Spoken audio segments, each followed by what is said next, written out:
அனைவருக்கும் வணக்கம். ஜம்மு காஷ்மீரில் 28 பேரை மிக கொடூரமான முறையில் சுட்டு தள்ளியிருக்காங்க இந்த பயங்கரவாதிகள். இந்த பயங்கரவாதிகள் ஒவ்வொரு ஆளையும் சுடும்போது நீ இந்துவா, நீ இந்துவா, நீ இந்துவா இப்படி கேட்டு கேட்டு சுட்டு தள்ளியிருக்காங்க. இந்தியாவில் இந்துக்கள் வாழ முடியாத ஒரு சூழல் ஏற்பட்டிருக்கு. ஒரு இந்துக்களுடைய ஒரு பதட்டம் ஒன்று ஏற்பட்டிருக்கு. இதை இங்கே இருக்கிற தமிழ்நாட்டில் இருக்கிற அரசியல்வாதிகள் அந்த பயங்கரவாதிகளுக்கு முட்டு கொடுக்குற மாதிரியே பேசுகிறாங்க.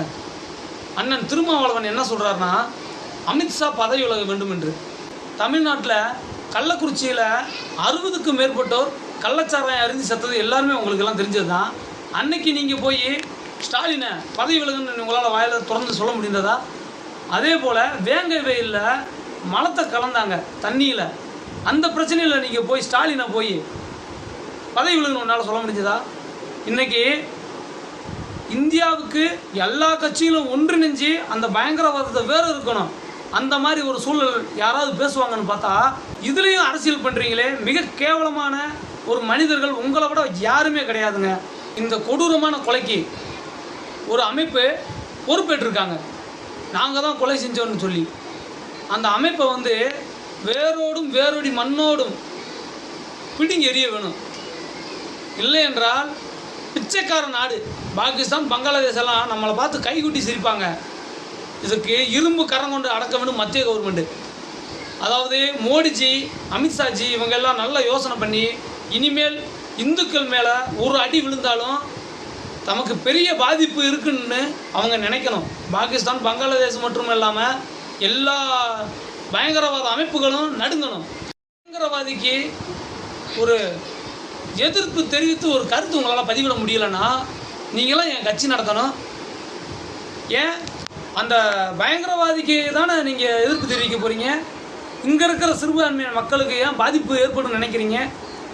ஏன் அவங்களுக்கு அவங்களால் நீங்கள் பேசுகிற ஒரு பதிவால், ஒரு எதிர்ப்பு தெரிவித்து போடுற ஒரு பதிவால் உங்களுக்கு ஓட்டு கிடைக்காதுன்னு நினச்சிங்கன்னா அந்த ஓட்டு உங்களுக்கு தேவையில்லை. இவ்வளோ கேவலமான ஒரு ஓட்டு வாங்கி நீங்கள் ஜெயிக்க வேண்டிய அவசியமே கிடையாது. இதுவே நீங்கள் நாளைக்கு நீங்கள் காஷ்மீர் பகுதிக்கு உங்களுடைய சொந்தக்கார பசங்க சுற்றுலா போகும்போது இந்த மாதிரி ஒரு நடந்தால் இப்போ நீங்கள் இந்த மாதிரி ஒரு பதிவு போடுவீங்களா? எந்தெந்த நாயெல்லாம் அந்த பாட்டு பாடிச்சு, மதம் என பிரிந்தது போதும் இனம் என பிரிந்தது போதும்னு சொல்லி இன்றைக்கி நீ இந்த பாட்டை பாடி அவங்ககிட்ட போய் நிற்க முடியுமாடா? அருவி கட்ட நாய்களா? கேவலமாக இல்லை இந்த மாதிரி ஒரு பாட்டை பாடுறதுக்கு? அவன் சுட்டிருக்கான். இந்துவான்னு கேட்டுதான்டா சுட்டான். ஏன் உங்களுக்கெல்லாம் உள்ளம் கொதிக்கலை? உங்களுக்கெல்லாம் ரத்தம் கொதிக்கலையாடா? அருவி கட்டவங்களா? பெரும்பான்மையாக வாழக்கூடிய இந்துக்களுக்கே பாதுகாப்பு இல்லைன்னா தயவுசெய்து மோடிஜி, அமித்ஷாஜி சத்தியமாக சொல்கிறேன், பாதுகாப்பே இல்லை. இந்துக்களுக்கே பாதுகாப்பு இல்லைன்னா இந்துக்களுக்கு பாதுகாப்பு உள்ள ஒரே கட்சி நாங்கள் பிஜேபி இந்த நாள் நினச்சிட்ருக்கோம். அதை நீங்கள் கெடுத்துக்கிற வேணாம். எந்த நாயாக இருந்தாலும், எப்பேர் பெற்ற பயங்கரவாதியாக இருந்தாலும் அவனை வேரோடும் வேரடி மண்ணோடும் அழித்து எறியணும். அவங்கள மாதிரி இனி எவனும் உருவாகக்கூடாதுன்னு கண்டிப்பான முறையில் மோடிஜியும் அமித்ஷாஜியும் இதை இரும்பு கரம் கொண்டு அடக்க வேண்டும். தமிழகத்தில் எந்த ஒரு நடிகனாவது வாயை திறந்துருக்கானா?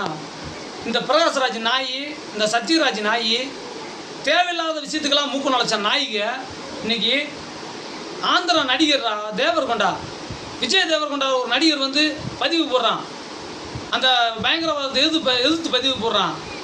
கோழைத்தனமாக பின்னாடி அடிக்கிறீங்களாடான்னு சொல்லி உறக்க சொல்லி பதிவு போடுறான்.